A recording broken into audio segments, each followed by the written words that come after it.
Arratsaldeon eta ongi etorri bertan berria albistegira. Gaur maiatzaren 20 da ostirala, hauek dira Iruñe herriak eta Nafarroak utzitako albiste nagusienak.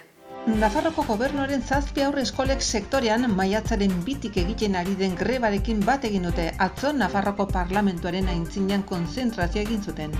Osasun bideak ekainean amaituko ditu PCR eta txertaketa forenen egitetik.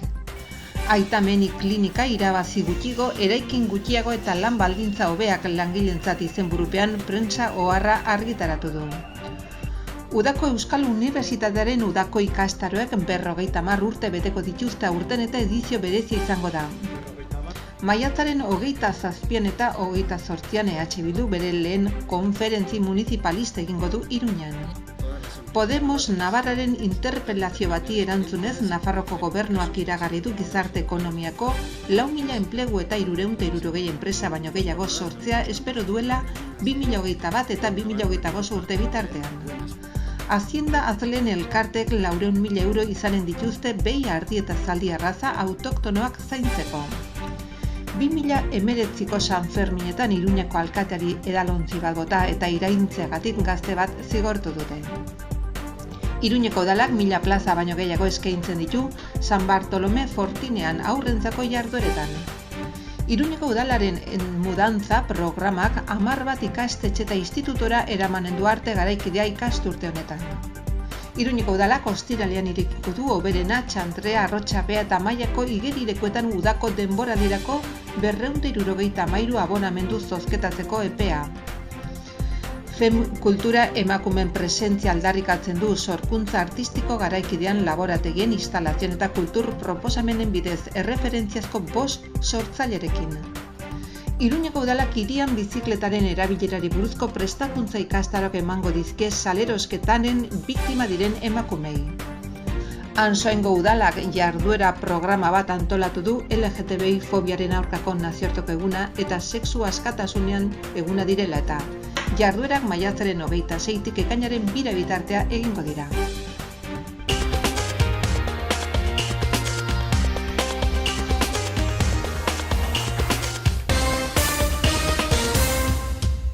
Nafarroako gobernuaren 7 haurreskolek sektorean maiatzaren 2tik egiten ari den grebarekin bat egin dute. Atzo Nafarroako parlamentuaren aurrean kontzentrazioa egin zuten. Nafarroko gobernuko 7 haurreskolak bat egin dute ostegun honetan 0-3 urte bitarteko plataformak duela 3 aste deitutako greba mugagabearekin. Elkartaratzea egin zuten atzo parlamentuaren aintzinean. Haurren kopurua jaistea eskatzen dute haurreskolen doakotasuna, lan baldintza duinak eta berdinak haurreskoletako langile guztientzat eta udalei haurreskolak kudeatzeko ematen zaien finantziazioa handitzea. Komunikabidei egindako adierazpenetan, gaur egungo baldintzetan, hau da hezitzaile bakoitzeko haur kopuru handia eta laguntzako langilerik eza, oso zaila da adingaben garapen globalari eta ongizate fisiko eta emozionalari laguntzea. Errespetu hori dagokionez bere lana hazkunde prozesuei laguntzea erritmo desberdinak errespetatzea eta haur bakoitzaren behar individualei eta egungo ratioekin erantzutea ezinezkoa da adierazi dute. Horrela, ratioen jaitsiera adingaben ongizatea bermatuko duten, langileen nahikoak haurreskolen doakotasuna, lan baldintza duinak eta berdinak aldarrikatzen dituzte, baita haurreskola kudeatzeko udalen finantziazioa handitzea ere. 7 dira foru gobernuko eskolak. Ninia Etxea Orreagako Ama Birjina, Angeluetako Ama Birjina, San Jorge Sanduzelai, Santa Teresa, Egunsenti Burlatakoa eta Jesus Aurra Koreiakoa. Erritmo desberdinak errespetatzea eta haur bakoitzaren behar individualei erantzutea. Gaur egungo ratioekin hori ezinezkoa da. Haurtzarari arreta duina ematearen alde honako hau aldarrikatzen dugu. Ratio jaistea, haur kopuru hezitzaile bakoitzeko. Haurraren ongizatea bermatzen duten langile nahikoak. Haurreskolen doakotasuna, guztiontzako hezkuntzarako eskubidea bermatzeko. Lanpostuaren erantzukitzunarekin bat datozen lan baldintza duinak eta berdinak Nafarroako haurreskoletako langile guztientzat. Haurreskolak kudeatzeko udalei ematen zaien finantziazioa handitzea. Nafarroako gobernuko 7 haurreskolak gara. Ninia Etxea, Nuestra Señora Roncesvalles, Nuestra Señora Los Ángeles, San Jorge Sanduzelai, Santa Teresa, Egunsenti Burlata eta Niño Jesus Koreia. Gure eskolak hezkuntza departamentura pasatzeak itxaropena eta ilusioak piztu ditu. Sail horri erakutsi nahi diogu gure prestutasun osoa zikloaren esperientziari eta ezagutzari dagokienez. Martxoaren 21ean bilera bat eskatu genuen eta erantzunaren zain gaude. Aukera paregabea da Nafarroako gobernukoa 0-3 hezkuntza etapa eta Nafarroako haurrek merezi duten kalitatea eta duintasuna aintzat hartzeko. Haiengatik, gugatik eta gure kidengatik grebara. Maite Iriarte. Hemen Aldezarreko Los Angeles Haurreskolako.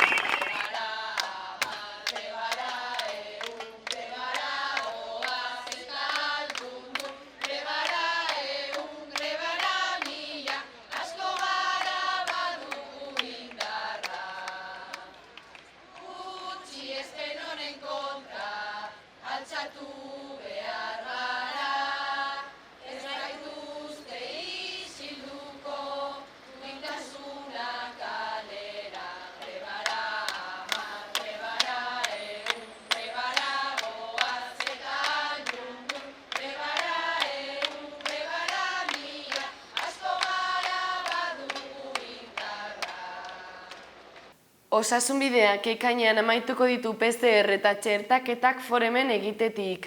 Egoera epidemiologikoak okerrera egiten ez badu, zeregin hauek osasun zentroek beren gain hartuko dituzte. Ekainean utziko da forenen PCR egiteari eta txertoa jartzeari. Koronavirusaren pandemiaren bilakaera orain arte bezala mantentzen bada osasunaren ideia da, koronavirusa detektatzeko frogak eta txertaketa lehen mailako arretak bere gain hartzea. Bi gailuek beren jardueraia minimoetara murriztu ondoren. Hala ere, lan hori egitea ez da begionez ikusten osasun zentroek lan karga handitzea dakarrelako. Tensionatuta dauden une hauetan. Lehen mailako arretako eta foreneko instalazioetako iturrien arabera, saila PCR-ak eta txertaketa zirkuituak itxiko ditu osasun zentroek bere gainar ditzaten. Duten jarduera txikia dela eta ez da baztertu behar etorkizunean gailu horiek foren berreskuratu alizatea. Mutiloako instalazioak hala ere martxan jarraituko dute osasunbideko ospitalez kanpoko larrialdi zerbitzuaren egoitza direletako eta gainera kontseiluko erizaintza ere bere gain hartzen dutelako bertzea bertze. Forenek 2021ko martxoaren bukaeran ireki zituen bere atea kontaktuen miaketarako, txertaketarako eta COVID frogak egiteko egoitza gisa. Ordura arte pandemiaren lehen urtean Refenako azoka barrutiak bere gain hartu zuen birusa detektatzea eta arakatzea, eta han inokulatu ziren txertoren lehen dosiak. Aitameni klinika irabazi gutxiago, eraikin gutxiago eta lan baldintza hobeak langileentzat izenburupean prentsa oharra argitaratu dute. ELA, Comisiones Obreras eta LAB sindikatuek osatutako Aitameni klinikako enpresa batzordeak eguneroko lanaren errealitatea helarazi nahi dio iritzi publikoari. ELA, Comisiones Obreras eta LAB sindikatuak osatutako Aitameni klinikako enpresa batzordeak agiri bat kaleratu du ostegun honetan zentro horretako langileen lan baldintzak hobetzea eskatzeko. Iritzi publikoari gure eguneroko lanaren errealitatea hilarazi nahi diogu eta enpresako zuzendaritzak langile guztiei barre egiten diela bezala azaltzen dute.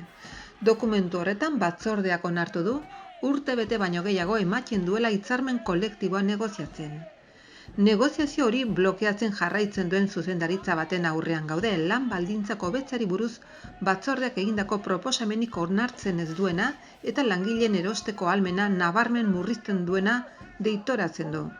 Komunikatuan emandako datuen arabera gaur egun 180 pertsonak egiten dute lan klinikan eta 140 erabiltzaile inguru zaintzen eta artatzen dituzte. Hainbat arlotan banatuta daude psikiatria, psikogeriatria, konsulta zerbitzua, tutoretzapeko etxe bizitzak eguneko zentroak. Kontuan izan behar da, plaza hoien 150 baino gehiago Nafarroko gobernuarekin hitzartuta daudela. Halaber salatu dutenez, enpresak ez du ezer eskaini enpresa hontako langileentzat gutxieneko baldintza duina bermatzeko. Era berean, honako hau azpimarratzen du.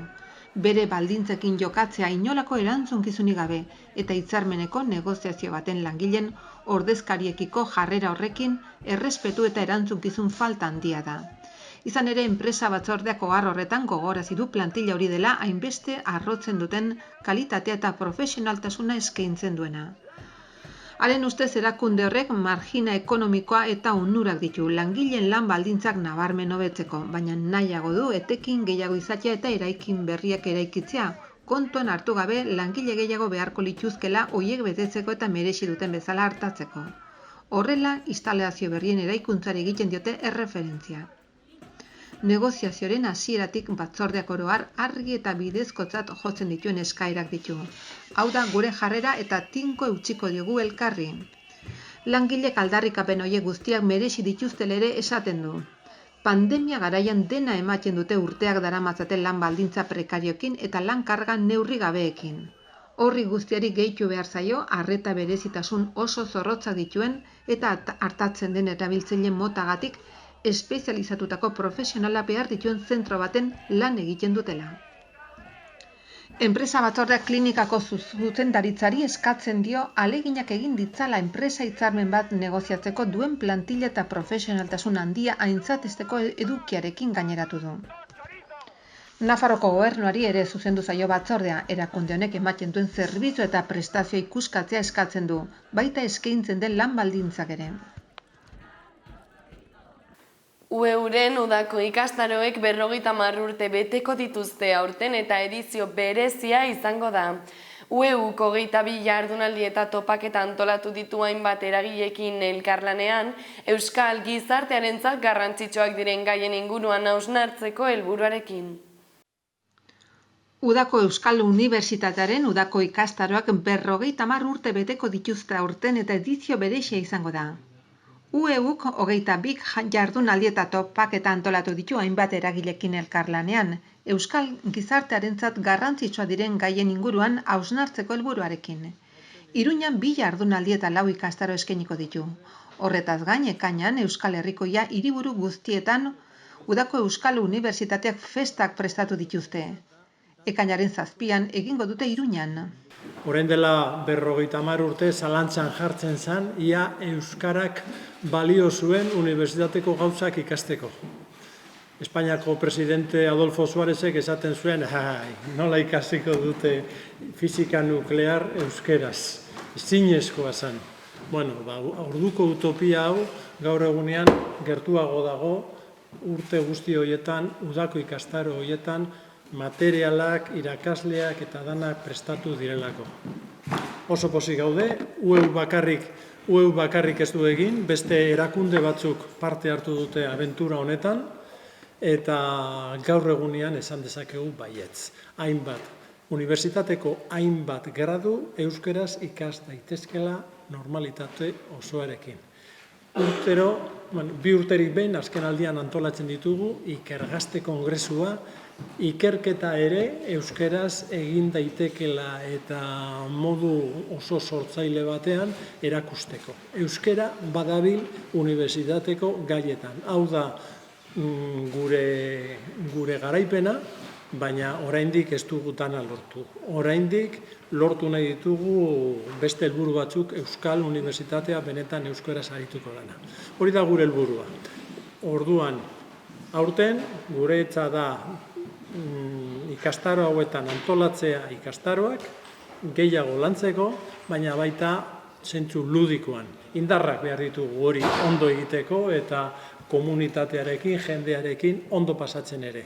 Hori da hemen gaur aurkeztu behar duguna. Hemen mailan gaude, Kepa Sarasola, UEUko zuzendaria, Edurne Kotz, UEUren Nafarroako arduraduna, eta Xabi Lozano, UEU-kidea eta Iruñako semea eta parte hartzaile beti hainbat urtetan gure eginkizunetan. Eurek aurkeztuko dute 2 plan dauzkagunak hemen Iruñan egiteko testu inguru honetan. 50. udako ikastaroak. Edurne? Bueno, egunon guztioi. Kepak aurreratu bezala, aurtengo urtea oso garrantzitsua da gurendako. Eta jarduera akademikoaz aparte, festaz eta osatu dugu egitaragua. 50 urte hauek ospatzeko elkarrekin.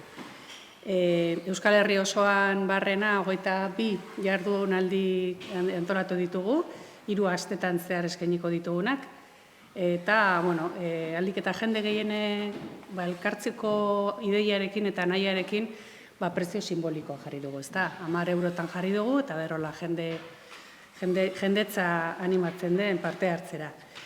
Hemen Nafarroan, Iruñan, zehazki 2 jardunaldi antolatu ditugu, egongo gara ekainaren 27an eta 28an. Jardunaldi bat Elhuyarrekin elkarlanean eskainiko dugu, Elhuyarrek ere 50 urte betetzen dituen honetan, zientziaren balioak egiaztearen garaietan izenburupean, filosofiaren, zientziaren eta kazetaritzaren ikuspegitik helduko zaio gai honi, bai. Eta bigarren jardunaldia UEMarekin eta Kontseiluarekin elkarlanean eskainiko duguna, 28an, lurraldeko euskaldun eta euskal feministarik bai ote izenburupean. Bertan, etorkizunerako hirigintza eta lurralde antolaketa euskaldun, ekologiko, feminista eta sozialago batera transitatzeko bidea edo saiatuko egiten, bai. Biak katakraken eskainiko ditugu, eta, gure eskerrik beroenak, bai, beti katakrakek ateak zabaltzen dizkigulako urtero, eta, guretzako ere garrantzitsua da bereiekin elkarlan hau beste behin gauzatzea. Eta gero, hontaz aparte, Nafarroako gobernuarekin daukagun hitzarmenaren baitan, urtero berritzen dugun hitzarmenaren baitan, aurten 15 ikastaro eskainiko ditugu urtean zehar, eta udakoetan beti ere, udako giroa probestuz, 4 ikastaro eskainiko ditugu. Hauek izanen dira baitaren ekainaren 27an, 28an da 29an, Ezpeleta Jauregian, azken 5 urtetan egin bezala, udako UEUren egoitza iraunkor izendatua izan zen moduan, aurten ere hor jarraituko dugu. Guretzako oso garrantzitsua da Ezpeleta Jauregian egotea, eta, beti egia esan da, hau aipatuta etortzen zaigu Aitor Etxarte, berai esker eta bere esfortzuari esker lortu bai genuen Ezpeleta Jauregia, gure egoitza izatea. Aipatzekotan, aipatuko nituzke jarduera hauek doakoak direla, Nafar ikasleek dutela lehentasuna, baina publiko orokorrari irekiak daudela, eta, animatuko nuke jendea, lehenbaien izena ematea batzuk jada beteak daudelako. Eta, hezkuntza arlokoak izaten dira ikastaroak, baina denetatik dago pixka bat, beti bezala, gitarra guztia, UEUren webunean aurkituko duzue, eta, matrikula zabalik guztietan izena emateko jada. Besterik gabe, festara pasako gara, eta mentxe daukagu gure Xabier, prest azaltzeko. 50 urte urrenaz ari garela, eta ezin zuen utxik egin, ospakizun kutsuko jarduerarik ere. Unibertsitate munduan askotan ekitaldiak ere oso seriotik antolatzen dira, eta naiz eta horrelakoak ere beharrezkoak diren, UEUren izaera gertuko eta herrikoia islatzen duen zerbait ere antolatzeko gogoak genituen. UEUren alderdi ludiko festibo alegia, esango nuke. Elkartu, ospatu eta UEUren komunitatea ere omentzeko ekitaldiak. Bazkideak eta lagunak Euskal Herri osoan ditugu eta nazio ikuspegia duen erakundea garenez, hainbat hiriburutan UEU festak antolatu ditugu. Haietan ikertzaile gazten mikrohitzaldiak, bersoak, musika, zizkamizkak eta sorpresaren bat ere izanen dugu. Bertan parte hartzeko komunikazioa abildua ueu.eus elbidera bidali daiteke mezu bat, eta emango dizkizuet data hoien, edo festa hoien daten zerrenda, urrenez urren ekainaren 1, 2, 7, 9, 15 eta 16an eginen ditugu. Ekainaren 1 Eibarren egonen gara, UEUren ikastetxe nagusian, ekainaren 2 Donostian, Teia Fabrikan, ekainaren 7 hemen Iruñan, Laba espazioan, ekainaren 9 Bilbon, Bira gunean, 15 Gasteizen, Zaz espazioan, eta 16an Baionan, Kalostrapen. Igual, Iruñeko ekitaldian ere pixkat zehazteko zer izanen dugu, ni neu, Xabi, aurkezle moduan, Edurnerekin batera, eta Iker Gazte Irati Majuelo, Nerea Blanco, Imanol Pikaio, Aroia Burgete eta Iazki Anaut. Ikertzaile veteranoaren paperean Nacho Irigoyen, agronomia ingenieria izanen dugu, eta musikaldetik Abere, bakarlari Alagala. Hoie dira pixka bat gonbidapenak denei zuzenduak, eta esan bezala izen emateko edo bertaratzeko komunikazioa abildua ueu.eusera, mezutxo bat bidali. Maiatzaren 27an eta 28an EH Bilduk bere lehen konferentzia municipalista egingo du Iruñean. Euskal Ezker Subiranistako alkate eta zinegotzien lehen bilera da, eta 100 ordezkari eta tokiko kargu publiko bildu nahi ditu. Maiatzaren 27an eta 28an EH Bilduk bere lehen konferentzi municipalista egingo du Iruñan. Euskal Ezker Subiranistako alkate eta zinegotzien lehen bilera da, eta 100 ordezkari eta tokiko kargu publiko bildu nahi ditu. Datorren asteko ostiral eta larunbatean erlojuak sinkronizatu eta programak eta ideiak partekatuko dituzte, bertan bizi eta lan egiten dutenentzat herri eta hiri hobeak eraikitzeko lanean jarraitzeko helburuarekin adierazi du EH Bilduk. Podemos Navarraren interpelazio bati erantzunez Nafarroako gobernuak iragarri du gizarte ekonomiako 4.000 enplegu eta 360 enpresa baino gehiago sortzea espero duela 2021 eta 2025 bitartean. Mikel Irujo, Nafarroko Gobernuko Garapen Ekonomiko eta Enpresarialeko Kontseilariak adierazi duenez, gizarte ekonomiako bigarren ekintza planaren helburua da 2021-etik 2025 bitartean 4.000 lanpostu baino gehiago eta gizarte ekonomiako 360 enpresa baino gehiago sortzea bertzea berte. Kontseilariak azaldu duenez, bigarren ekintza planaren helburu estrategikoak argiak dira. Hoien artean, 4.000 lanpostu baino gehiago sortzea, 2.400 persona baino gehiago plan horren onuradun izatea, 21-25 ziklo berri horretan. 360 enpresa baino gehiago sortzea eta 1.200 enpresa baino gehiago plan horren onuradun izatea, 459 ekimen eta proiektu berriz abiarazteaz gain. Kontseilariak Podemos aldugu alderdiaren interpelazio bati erantzunez azaldu duenez, bigarren plan hau 4 ildo estrategikotan oinarritzen da, personak, enpresak eta entitateak, sektorea eta gizartea eta lurraldea. Bigarren planaren ekintza zehatzen artean enpresen eraldaketari kampus kooperatibo bati unibertsitate eremuko lanbide heziketako ekintzei eta praktika programei dagozkienak aipatu ditu. Gainera Foru Gobernuaren ikuspegi europarra nabarmendu du. Hala ere Irujok adierazi duenez ezin gara zuri beltzetan sartu, ez da eredurik kontrajarri behar. Gizarte ekonomiak argi eta garbi erakusten du enpresen lehiakortasuna eta errentagarritasuna ez direla kontrajartzen personek kapitalaren gainetik duten nagusitasunarekin inolaz ere. Bestalde Ainhoa Aznareze Podemos aldugun izenean uste du egungo sistemak urak egiten dituela eta erresistentzia eta resilientzia falta larria duela krisien aurrean. Gizarte ekonomiak berriz, gainerako ekonomiek baino hobeto eutsi dio globalki eta krisiaren ondorioak nabarmen mugatzea ahalbidetu du. Ez dugu denborarik planeta agortzen ari da. Egunak aurrera doaz, baina ritmo honetan bizitzak ez du jarraitzen ohartarazi du Ainhoak. Haziendaz lehen elkarteek 400.000 euro izanen dituzte behi, ardi eta zaldi arraza autoktonoak zaintzeko. Betizu eta Pirenaika behi haziendan, Latxa Sasi ardietan, Nafarroako arraza ardietan eta Burgete eta Jakanabarra zaldi haziendan. Nafarroko gobernuak landagarapeneko eta ingurumeneko departamentuaren bidez 400.000 euroko laguntza lerro bat jarri du Abere Azleen elkarteen eskura, abeltzaintzako baliabide genetikoen konserbazioa bultzatzeko. Zehazki laguntza horiek liburu genealogikoak mantentzeko eta filiazio kontrol genetikoak egiteko erabiliko dira, bai eta germoplasma bankuak bultzatzeko eta arategitarako behi eta ardi arrazak, esnetarako ardiak eta zaldiak zabaltzeko ere. Nafarroan behi arraza autoktonoak honako hauek dira, Betizu eta behi Piriniarra, ardi arraza, Nafarroko arraza, Latxa eta Sasi ardia eta zaldi arraza Burgete eta Jakanabarra. Laguntza hauen hartzaileak baimendutako arrazetako abere hautatuen azleen elkartea dira, Espainiako abere arrazen katalogo ofizialean sartuta daudenak eta foru komunitatean dihardutenak. 2019ko San Ferminetan Iruñeko alkateari edalontzi bat bota eta iraintzagatik gazte bat zigortu dute.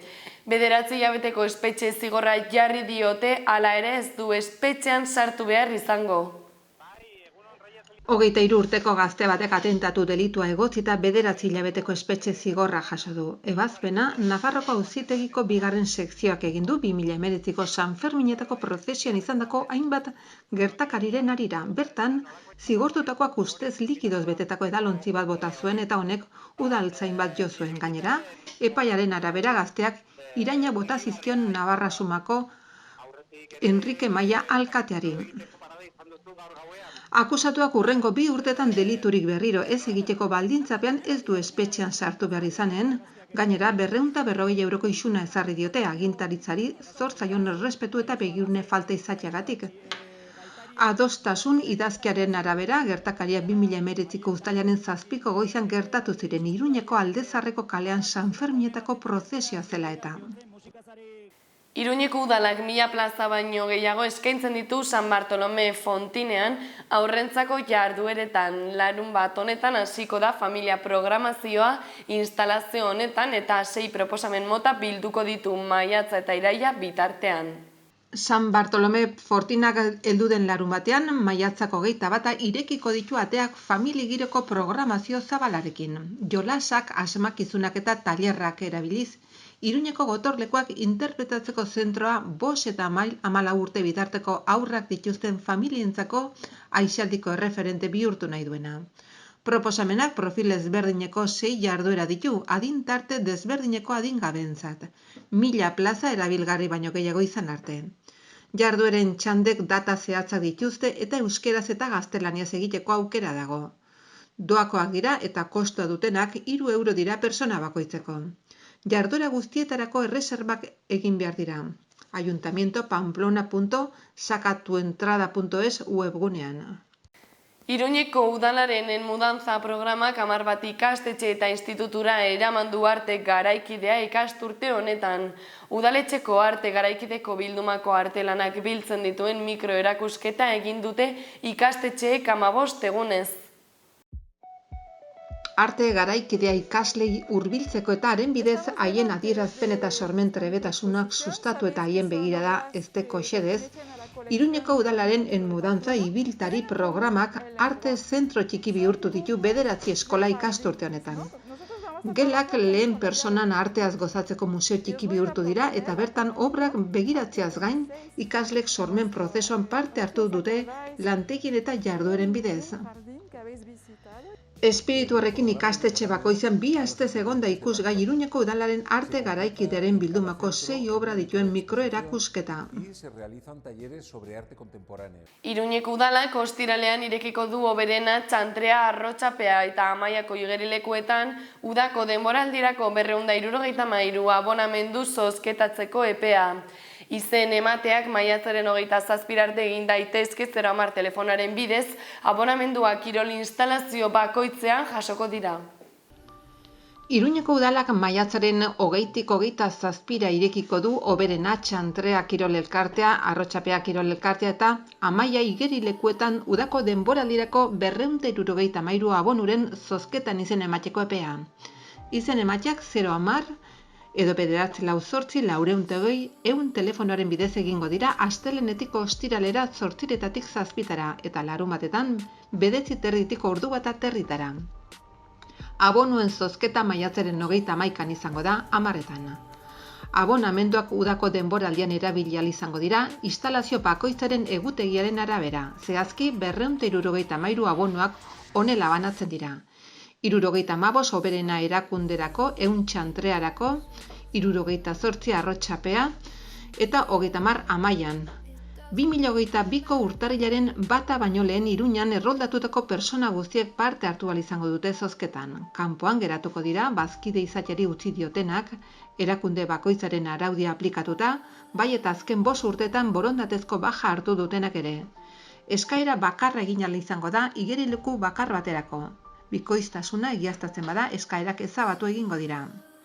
Udalak SMS bidez jakinaraziko die irabazlei eta kirol instalazio bakoitzera joan beharko dute ekainaren 8 baino lehen abonua jasotzeko eta dagokion ordainketa egiteko. Fen kulturak emakumeen presentzia aldarrikatzen du sorkuntza artistiko garaikidean laborategien, instalazioen eta kultur proposamenen bidez erreferentziazko 5 sortzailerekin. Disiplinarteko jaialdi hau Zibibox Kondestable eta Zibibox Iturraman egingo da ostegun honetatik maiatzaren 28 bitartean. Fem kultura sorkuntza artistiko garaikidearen sinonimo da eta emakumearen presentzia artearen sortzaile aktibo gisa. Diziplina arteko jaialdi honek ostegun honetatik maiatzaren 28 bitartean Kondestable eta Zibibox Iturrama hartuko dituenak emakumeen presentzia aldarrikatzen du sorkuntza tokiko, nazioko eta nazioarteko erreferentziazko 5 sortzaileren bitartez. Sormen laborategien, instalazio artistikoen eta antzerki eta musika proposamenen bidez. Beren lana eta sormen prozesua nolakoa den erakutsiko dute eta sorkuntza garaikidean duten esperientziari buruz hausnartuko dute. Kultura eta berdintasun zinegotzi ordezkaria Maria García Berberenak eta moda diseinatzailea eta estilista Ilaski Martirenak aurkeztu dituzte bigarren edizio betetzen duen diziplina anitzeko programazioen xehetasunak. Saiotan honako gai hauek jorratuko dira bertze, emakumeak kultura sektorean eta espazio publikoan duen aintzatespena. Genero rolak artean, berdintasuna ekoizpen artistiko eta intelektualaren eremuan, edo artisten, zuzendarien eta kudeatzaileen ahalduntze profesionala. Paula Quintana sortzaile eta interpretea izango da protagonista maiatzaren 20 eta 21. Alde batetik 2 egunetan Zibibox Iturrama hilaren 20an, 6-etatik 9 eta 21an 11-etatik ordubitera gorputz mugimendu eta sorkuntza estenikoko laborategi bat egingo du. Uzta eta goratzea izenburupean, eta esperientzia partekatu bat planteatzen du sormenezko bilaketa eta konposizioa zeharkatzeko. Tailerraren prezioa 2 euro dira.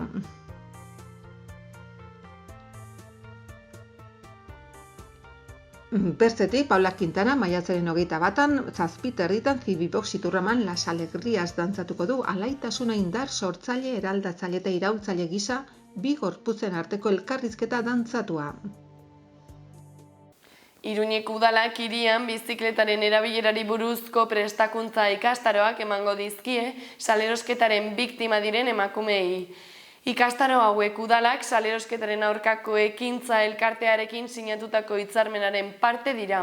Iruñeko udalak eta emakumeen salerosketaren kontrako ekintza elkarteak hitzarmen bat sinatu dute, hirian bizikletaren erabileran emakumeak trebatzeko. Elkarteak babesa eta bultzada ematen dio Las Poderosas taldeari hainbat nazionalitateko Nigeria, Senegal, Maroko, Errumania, Japonia, Espainia emakumeak osatzen dutena. Emakumeen eskubideak defendatzeko eta eragiten dieten indarkeria guztiekin amaitzeko. Fermin Alonso proiektu estrategikoekin mugikortasun eta jasangarritasun zinegotzi delegatuak eta Alicia Jimenez García salerosketaren aurkako ekintza elkarteko presidenteak sinatu dute datozen 4 urtetarako indarrean dagoen akordioa.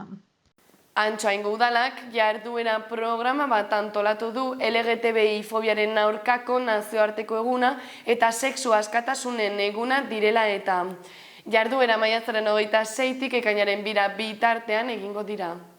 Antsoaingo udalak hainbat jarduera sustatu ditu maiatzaren 17an LGTBI fobiaren aurkako nazioarteko eguna eta ekainaren 28an sexu askatasunaren eguna direla eta. Jarduera horiek maiatzaren 26tik ekainaren 2 bitartean egingo dira. Ekimenaren helburua lesbiana, gay, bisexual, trans, intersex eta queer personen eskubideak ikusaraztea eta sustatzea da. Baita identitatei buruzko diskursetan sakontzea eta berdintasunezko gizarteak eraikitzeko ezinbestekoak diren politika ekintzak eta tresnei buruz eztabaidatzea eta hausnartzeare. Jardueren artean identitaten narratibei buruzko hitzaldi bat, Vogue Fem tailer bat, anarkia relazional antzeslana eta horma irudi bat egitea daude. Hauek izan dira gaurko albiste nagusienak, eskerrik asko zuen arretagatik eta hurrengora arte.